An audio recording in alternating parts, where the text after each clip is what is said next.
मैं तो हैरान था कि पाकिस्तान में लोग सोच रहे हैं कि हम मध्यस्थता करेंगे।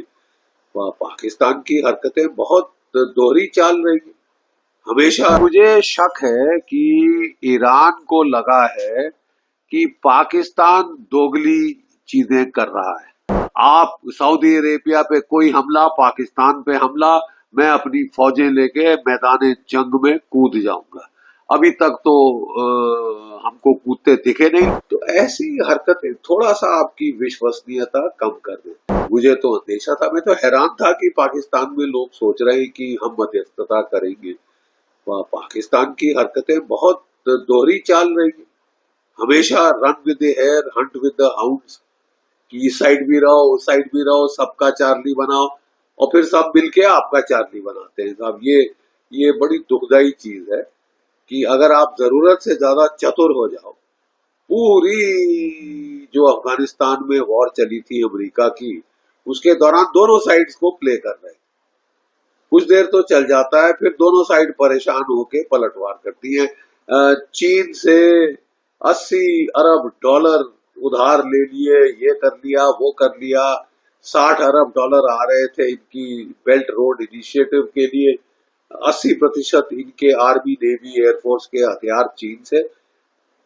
पलटी मारी डोनाल्ड ट्रंप उनके दुश्मन की गोद में। तो ऐसी हरकतें थोड़ा सा आपकी विश्वसनीयता कम कर देती है। सर, स्टेट ऑफ हॉर्मुज़ से पाकिस्तान का जहाज जो है वापस लौटा दिया, किस तरीके से देखते हैं? देखिए, मुझे शक है कि ईरान को लगा है कि पाकिस्तान दोगली चीजें कर रहा है।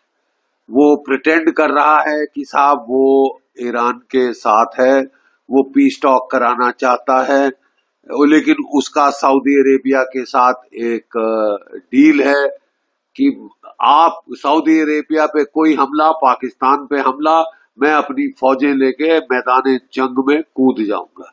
अभी तक तो हमको कूदते दिखे नहीं, लेकिन हाँ, वो जरूर करने की कोशिश कर रहे हैं मध्यस्थता, कि हम अपनी टेरिटरी देंगे, यहाँ पे पीस टॉक्स हो, यहाँ पे वान साहब आए, बातचीत करें ईरान से, और हम दुनिया में चौधरी बने कि साहब हमने कराया।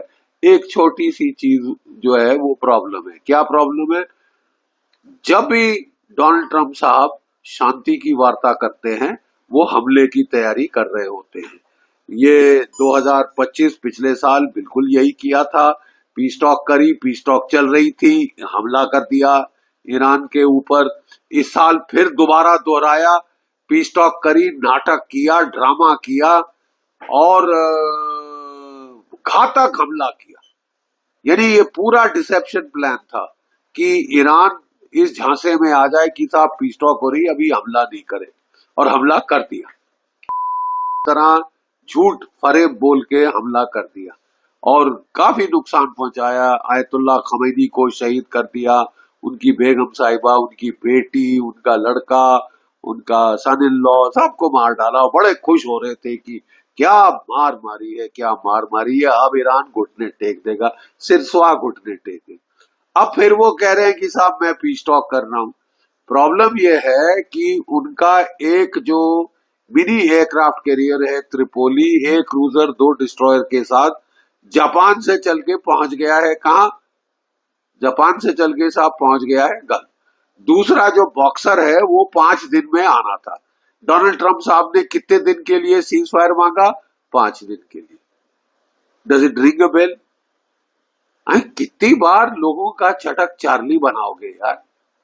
कितनी बार चार्ली बनाओगे आप? ये तो ईरान को लगा है कि साहब पाकिस्तान अब इसमें डिसेप्शन प्लानिंग का हिस्सा बन रहा।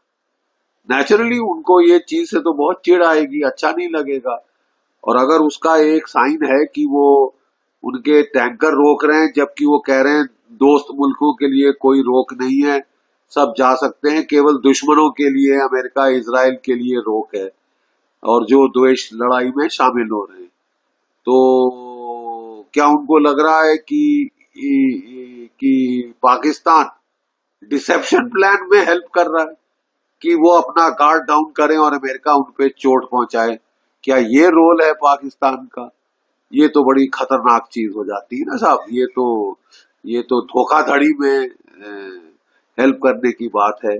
एक किस्म से पाकिस्तान कह रहा है कि साहब हम पीस टॉक करेंगे, और दूसरी ओर से साहब वो बलूचियों को सीआईए के हथियार पहुंचा रहा है। पहले ये भी अटकल लगाई जा रही थी कि उसने नूर खान बेच दिया है ड्रोन्स के लिए, रेकी फ्लाइट्स के लिए वगैरह वगैरह। कंफर्मेशन नहीं आई है, लेकिन ईरान को शक बहुत है साहब, और ये शक हो सकती है, जस्ट मैं अंदाज लगाने की कोशिश कर रहा हूं कि ये शक इस बिना पे हो सकता है कि पाकिस्तान हमारा बेवकूफ बनाने की कोशिश कर रहा है, डिसेप्शन प्लानिंग में अमेरिका की सपोर्ट दे रहा है।